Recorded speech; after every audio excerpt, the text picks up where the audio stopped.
Esta é a minha oração. Olá, espero que você esteja bem. Nós estamos aqui para darmos início, então, ao estudo do livro de Filipenses, carta do apóstolo Paulo à igreja de Filipos, aos Filipenses. E antes de iniciarmos esse estudo, é necessário nós endossarmos, reforçarmos mais uma vez nosso pedido, que você venha então compartilhar esse áudio com seus amigos, com seus familiares, para que eles venham ser abençoados também aí através desse estudo. A gente tem pedido também para que você compre a Bíblia 365, porque nela você vai ler um capítulo do Antigo Testamento, um capítulo do Novo Testamento, um salmo e um trecho de Provérbios. A gente tem pedido também para que você venha investir na sua vida espiritual, participando de um dos estudos que nós propomos aqui na igreja. Então, às segundas-feiras a gente tem o Sermão do Monte às 15 horas, às 20 horas o Panorama Bíblico, na quarta-feira às 19 horas o estudo do Sermão do Monte, na quinta-feira às 14 e às 20 horas nós temos o estudo do livro de Atos, e no domingo, às 8h30 da manhã e às 17 horas, temos a escola bíblica. Então, que você venha participar de pelo menos um desses estudos, porque certamente você vai ser enriquecido com a palavra de Deus. Então, voltando agora para o nosso estudo de hoje, eu quero compartilhar com vocês uma oração que o apóstolo Paulo ele faz aqui para a igreja de Filipe. Então, ele fala aqui no versículo 9, esta é a minha oração, que o amor de vocês aumente cada vez mais em conhecimento e em toda a percepção para discernirem o que é melhor, a fim de serem puros e irrepreensíveis até o dia de Cristo, cheios do fruto da justiça, fruto que vem por meio de Jesus Cristo para a glória e louvor de Deus. Então o apóstolo Paulo, ele está escrevendo aqui agora para a igreja de Filipe. Eu não sei se você conhece a história da igreja de Filipe, mas lá em Atos, no capítulo 16, Paulo chega então ali até a igreja de Filipe. Você vai ver a partir ali, Atos capítulo 16, a partir do versículo 11, a história dessa igreja. Essa igreja, ela chama muita atenção porque ela participa da igreja, então, uma mulher, né, que ela tinha muito dinheiro, chamado Lídia. Participa também dessa igreja uma escrava, que a gente não sabe o nome dela, né? Então, ali no versículo 16, vai falar a respeito dessa escrava, que era uma mulher que era possuída por um espírito de adivinhação.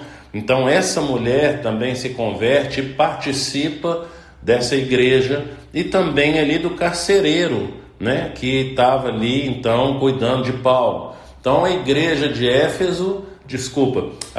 de Filipos, ela é constituída, começa com duas mulheres, uma mulher muito rica e no outro extremo uma escrava, e entre elas então ali tem um carcereiro. Era assim que começou essa igreja ali da cidade de Filipe. Então Paulo, quando ele escreve essa carta aos Filipenses, ele provavelmente está preso. Existe algumas possibilidades, né, de datas, né, de prisões de Paulo, né?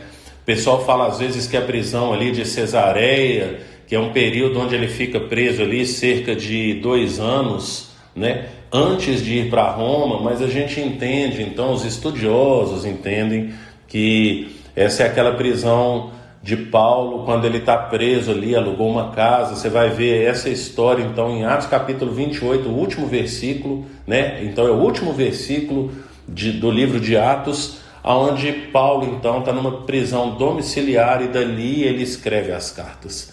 Então essa carta foi escrita, e você vai perceber aí, fazendo um estudo aí dessa carta de Paulo aos Filipenses, você vai descobrir aí que ele está preso. Ele vai falar que ele é preso no Senhor, né? Logo aqui no capítulo 1, alguns versículos antes ali, né? Começando ali no versículo 4, versículo 5, você vai ver que ele está falando então que ele é um prisioneiro do Senhor. Mas ele escreve essa carta e começa essa carta com uma oração.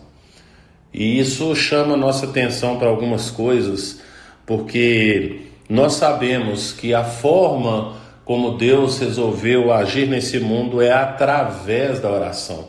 Se você pegar todas as cartas aqui, o Marconi já leu aqui com vocês a carta aos Gálatas, que é o primeiro escrito do Novo Testamento, é a carta de Gálatas. Depois ele leu aqui em Efésios. Eu vou ler mais algumas cartas de Paulo aqui com vocês aqui, né, ao longo aí dos estudos.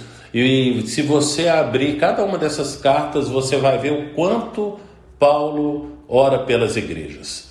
E o sofrimento dele, se você for ver lá em 2 Coríntios, capítulo 11, lá no versículo 28, ele fala o tanto que ele sofre pela igreja.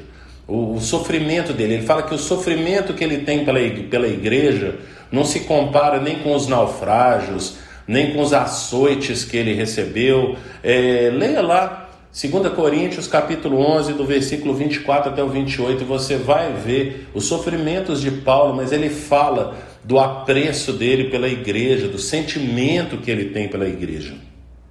E aqui nesse texto de hoje, na oração dele, o desejo do coração dele, né, indo para o versículo 9, é que o amor de vocês aumente cada vez mais em conhecimento e em toda a percepção. Então, eu vejo nós aqui, né, dos pastores, líderes aqui do Castelo, que é o mesmo desejo nosso, que os membros aqui da igreja, e não apenas os membros aqui da igreja, mas que toda a igreja de Cristo venha aumentar cada vez mais em conhecimento. Nós precisamos conhecer ao Senhor, buscar intimidade com o Senhor, porque à medida que nós vamos nos aproximando do Senhor, os valores, às vezes, que ainda estão presos a nós desse mundo, eles vão sendo deixados para trás. A gente já ouviu, certamente você já ouviu algumas falas que são atribuídas aí, por exemplo, para Einstein, se eu não me engano, mas é um desses filósofos, né, pensadores, grandes homens aí da história, né, que vão falar então a respeito da luz, por exemplo. Então, existe escuridão? Não existe escuridão. O que existe é a ausência de luz. Existe frio? Não existe frio. O que existe é a ausência de calor. Então, à medida que nós vamos conhecendo ao Senhor, nós vamos, como diz Paulo, e a gente vai ver nas cartas dele aí para frente, né? A gente vai tomando posse da vida eterna. Ele usa essa expressão ali em 1 Timóteo, no capítulo 6, versículo 12, ele fala: tome posse da vida eterna. A forma de nós tomarmos posse da vida eterna, e aí, se você não sabe o que é vida eterna, você vai abrir aí no Evangelho de João, capítulo 17, versículo 3, onde Jesus vai falar que a vida eterna é essa: conhecer o Pai e conhecer a Jesus. Então é conhecimento de Deus. E Paulo fala para Timóteo, tome posse da vida eterna. Aqui então, na igreja, para a igreja de Filipe, ele está orando pela igreja, falando com que o amor deles aumente cada vez mais em conhecimento. Nós precisamos conhecer o Senhor, porque à medida que a gente vai conhecendo o Senhor, a gente vai deixando as coisas que às vezes nós achamos que pertence a Deus, mas que à medida que a gente vai tendo intimidade com o Senhor, a gente vai percebendo que não tem nada a ver com o Senhor. Valores às vezes distorcidos que a gente tem. O apóstolo João, lá na sua primeira carta, né? Então, primeira epístola de João, no capítulo 2, versículo 15, 16 e 17, Mas ali no 16 ele vai falar a respeito das concupiscências dos olhos, da concupiscência da carne e da ostentação de bem, ou desejos dos olhos, desejo da carne, ostentação de bem, e são coisas desse mundo. Então, à medida que a gente vai conhecendo o Senhor, as coisas desse mundo, elas vão perdendo o valor para nós.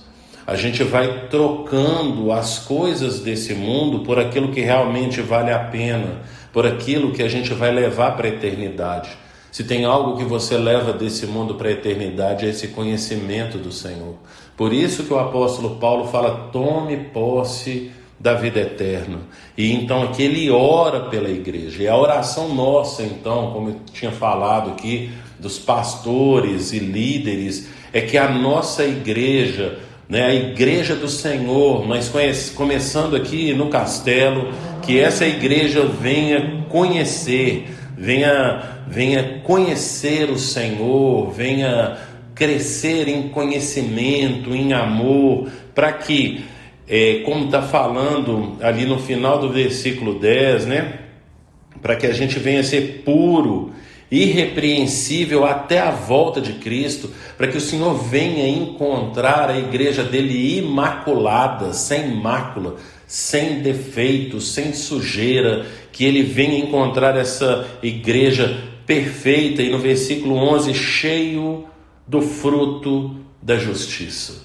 E que a gente venha completar com isso aquilo que Jesus falou ali na quarta bem-aventurança, no Sermão do Monte, Mateus capítulo 5, versículo 7, 3, 4, 5, 6, versículo 6, Mateus capítulo 5, versículo 6, ele vai falar a respeito de bem-aventurados os que têm fome e sede de justiça.